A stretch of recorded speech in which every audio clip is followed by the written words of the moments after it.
Hey everyone, welcome back to my channel. So today, guessing by the title of this video, you already know what exactly I'm going to discuss.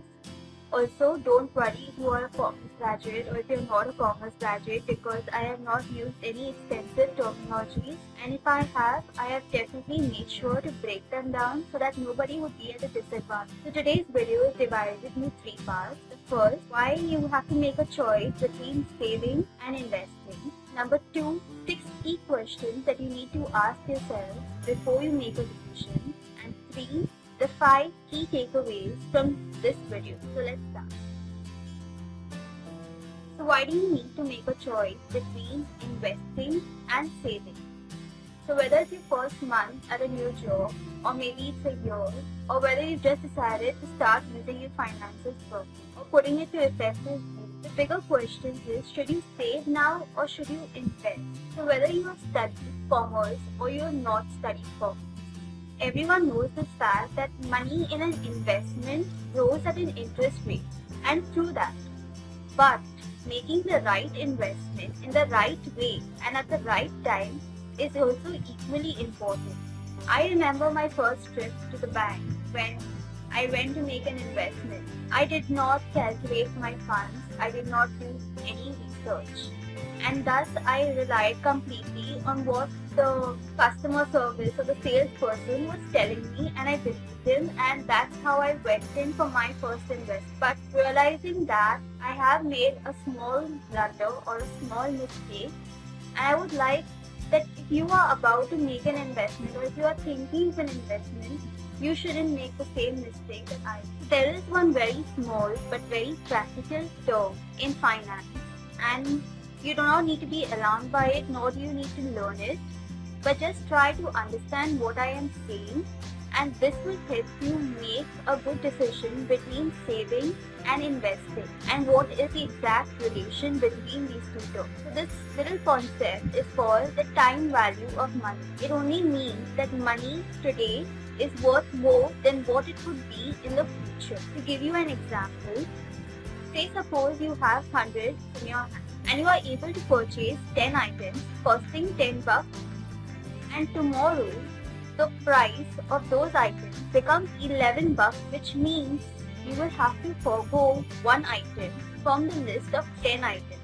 This simple concept includes inflation, whether it's price rise, but the same amount of money that you paid today will not be able to buy you the exact same things in the future. So inflation is a very scary concept, and you never know what you can afford today, whether you'll be able to afford it in the future.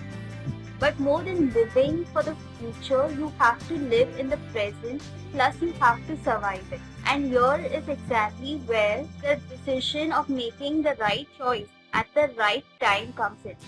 So should you save now or should you invest? Investments help nullify the effect of inflation that would happen in the future. But savings is something that you need to take care of right now, and something that you need to be prepared. Just like the future being unpredictable, investments too are subject to market risk, and they are very unpredictable and somewhat risky. There are many investment options, and each investment comes with their own terms of liquidation.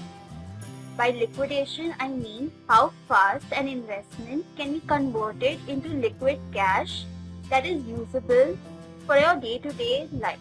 So just remember that when you are saving, that means you're keeping a little cash aside. It's for your immediate present or your present and your immediate future. And when you are investing, it is purely for some future purpose, because investments also come in with a lock-in period. You can take your money rightfully at a right time or a stipulated amount of time. So, how to know if you are on the right time to save or if you are at the right time to invest? You can easily know these by asking yourself 6 very important questions. The first question, how much money do you have right now? Second, what is your monthly income? How much do you spend from them? And how much you can save from them? Are you making any unnecessary expenses? The third question, what are you saving for? It is easier to walk on a path if you know your destination. because it will keep you focused. But don't be disheartened if you have not yet made up your mind of what you are saving or investing for. It is still not a bad idea to start either one of it. So the fourth question is very important. You have enough for an emergency. Now an emergency can be anything like an accident or a health related problem or even a loss of job. And emergencies never tell us when they are coming. They just happen. So why consider keeping an emergency fund? It is like a safety net.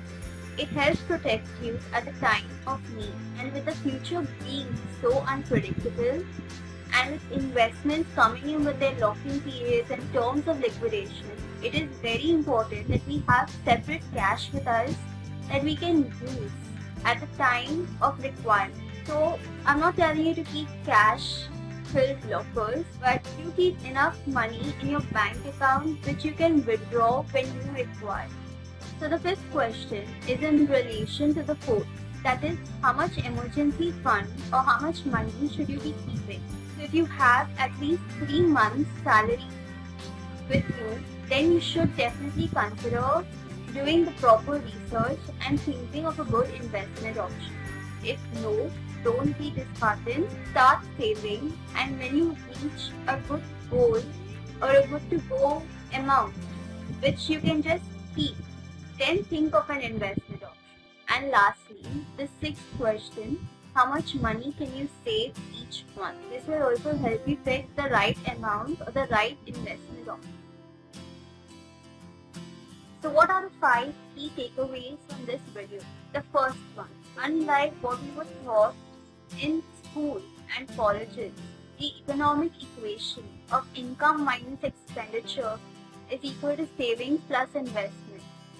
Make a small tweak in that and think about savings first. So your formula would change to income minus savings minus investments is equal to the available cash for your expenses. 2. Always think about the emergency fund. Guys, emergencies can happen at any time and you have to be very well prepared for them. You cannot say that you did not expect it. They just happen. 3. Try to maintain a margin even for your emergency. According to the little research and all the blog reading that I have done, they have said that ideally 3 months salary is enough. But always try to keep saving more and more into your emergency fund.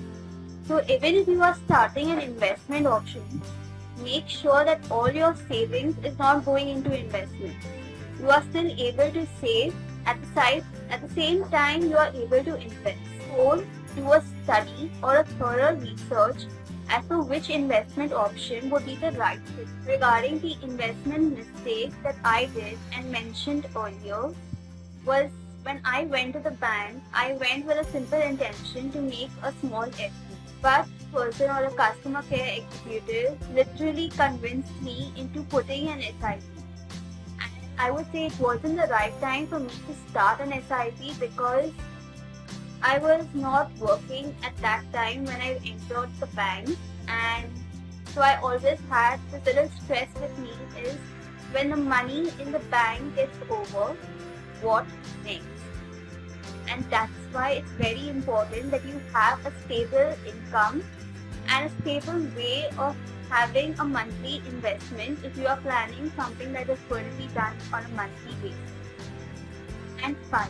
Don't stay ambiguous or do not stay in doubt in relation to any terms that are financial in nature. And this is especially for the non-formal people. Because when you are unaware of some terms or if you are too shy to ask about them, this could be very bad for you. And it is your hard-earned money that you are thinking of saving and investing. So you should rightfully know of what is exactly happening. So anyway, in the upcoming video, I'm definitely going to break down the various investment options. So it would help you in picking the right one for you. Also, do subscribe to my channel and don't forget to press the bell icon so you can get notified of whenever I upload the next video. Also, comment down in the section below if you have any doubts relating to anything that I have said in this video or anything that you would like to clarify. See you soon and thanks for watching.